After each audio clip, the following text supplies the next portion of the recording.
Hi friends, this is S.K. Murari from the Brain Power Institution of English. My dear friends, आज हम आप लोग के सामने टेस्ट सीरीज नंबर 10 के सॉल्यूशन और एक्सप्लेनेशन के साथ हैं. So my dear friends, we should start now. And first question, this is a secret between you and blank space. Right answer me. Option B.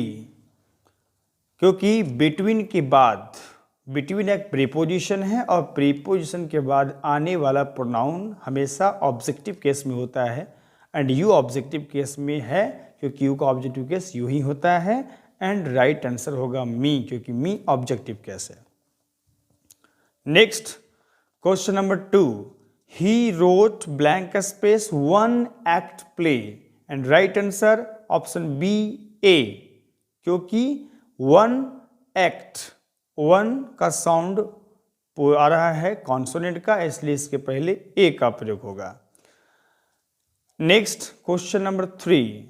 Choose the correct passive of she has sent an email to Rashi and यहां पे इसका passive आपको choose करना है and correct answer होगा A. An email has been sent to Rashi by her, है ना. An email has been sent to Rashi by her and other कोई भी सेंटेंस में करेक्ट पैसिव नहीं है. Next question number 4. The antonym of furious. Furious का उल्टा मीन्स अपोजिट वर्ड आपको चूज करना है. एंटोनिम का मतलब अपोजिट वर्ड होता है ना. एंड राइट वर्ड होगा, राइट अपोजिट वर्ड होगा ए काम, क्योंकि फरियस का मतलब होता है बेचैन, यू कैन से कह सकते हैं अस्थिर, और काम का मतलब होता है शांत, है ना. And next question number 5.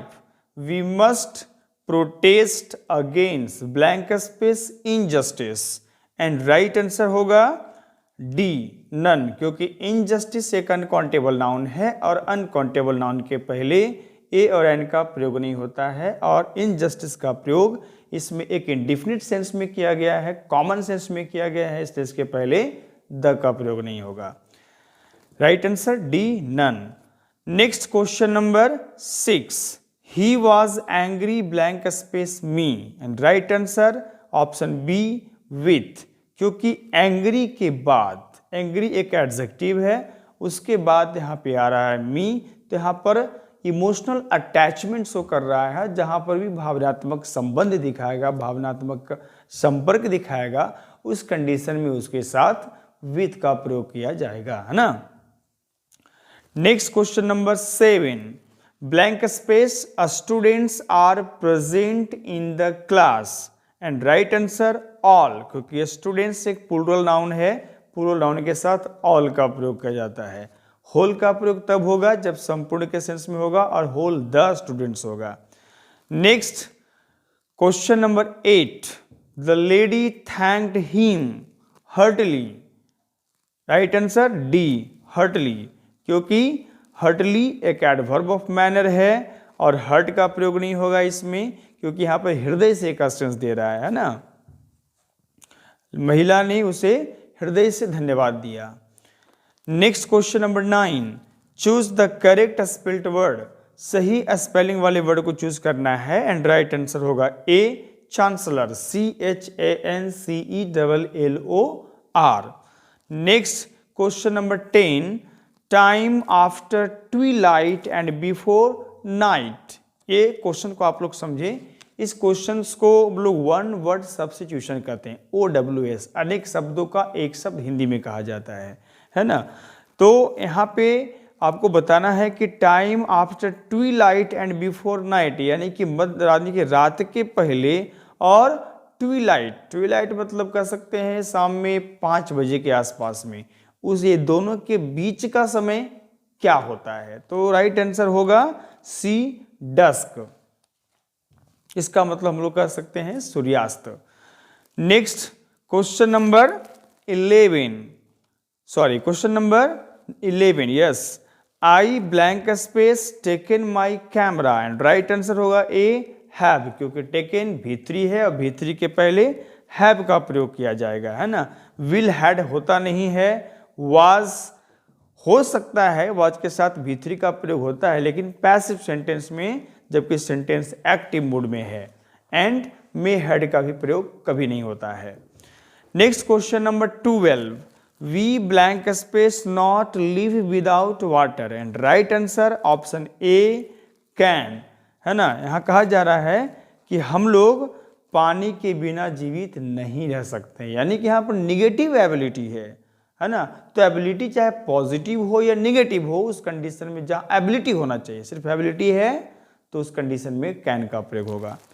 Next question number 13, choose the correct active of the house was painted by Tom. The house was painted by Tom का करेक्ट एक्टिव वॉइस चूज करना है, क्योंकि ये सेंटेंस पैसिव में है। एंड राइट आंसर होगा D, Tom painted the house.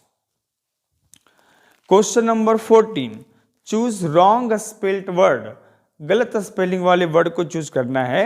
And right answer होगा option ए, opponent, है ना। राइट ऑफ स्पेलिंग होता है OPPONENT।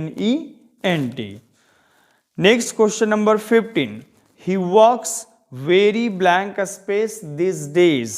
यहाँ पे राइट आंसर होगा ऑप्शन ए, हार्ड, क्योंकि हार्डली का प्रयोग एडवर्ब ऑफ मैनर के रूप में प्रयोग नहीं किया जाता। यहाँ पर काम करने का तरीका के बारे में बात किया जा रहा है। जब भी काम करने का तरीका होगा तो उसके लिए हमें एडवर्ब ऑफ मैनर वर्ड्स को यूज करना होता है।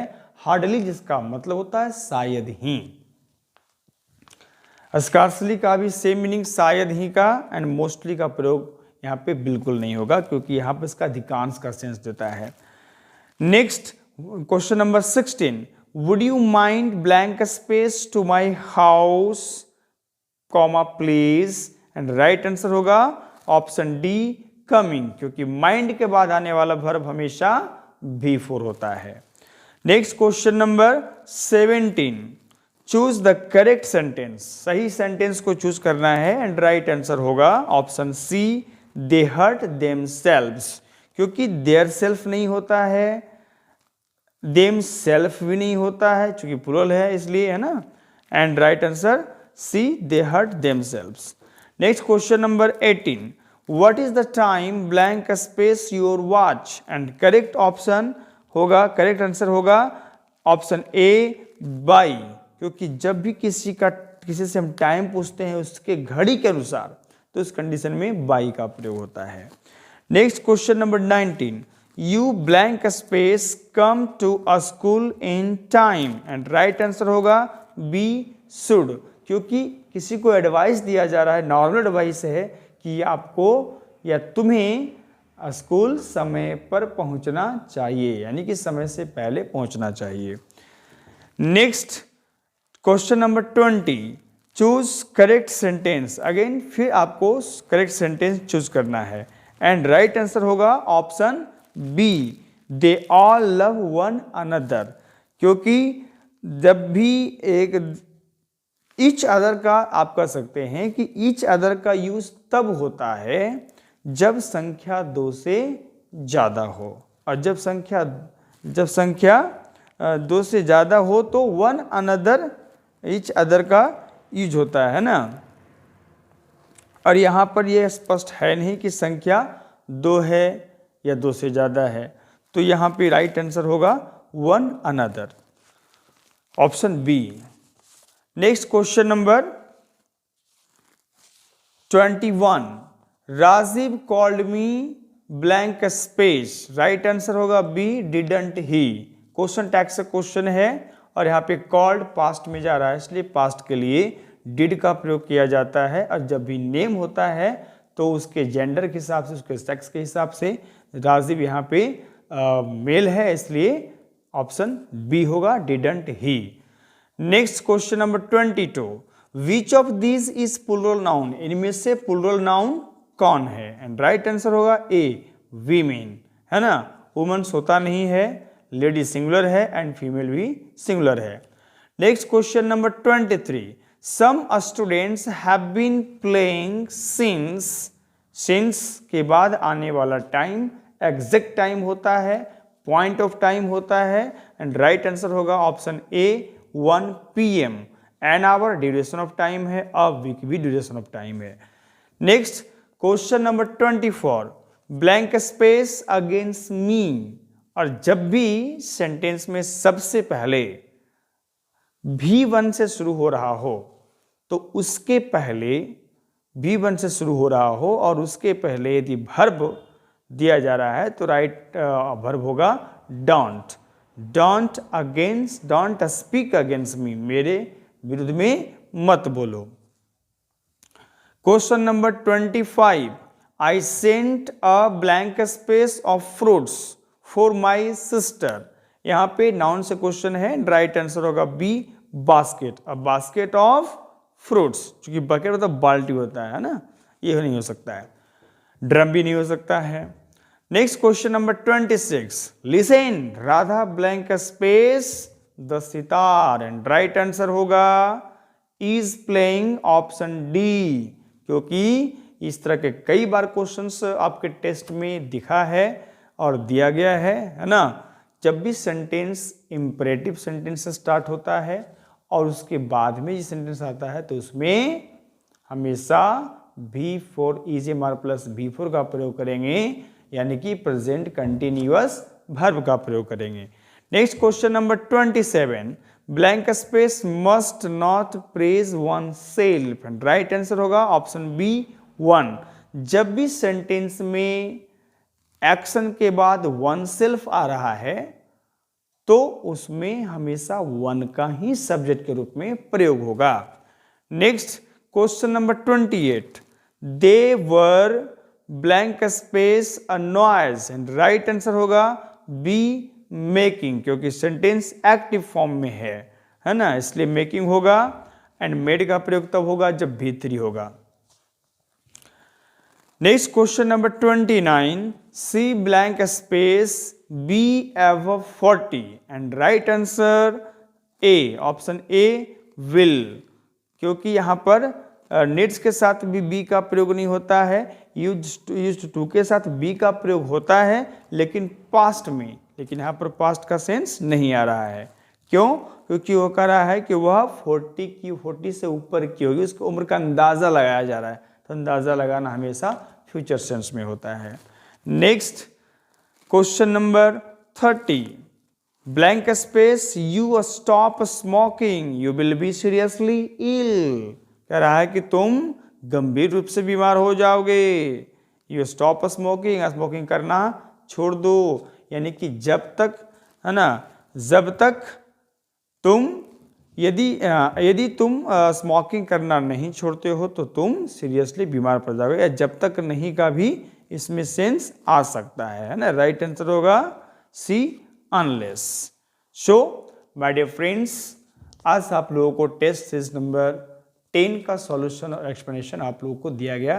And my dear friends and students, आपके पास किसी भी तरह का कोई भी डाउट्स हो, कोई भी कंफ्यूजन हो, किसी भी तरह का सजेशंस आपके पास related to the test series, and आप अपना फीडबैक जरूर कमेंट बॉक्स में लिखें, या आप मेरे पर्सनल व्हाट्सएप ग्रुप पर भी शेयर कर सकते हैं।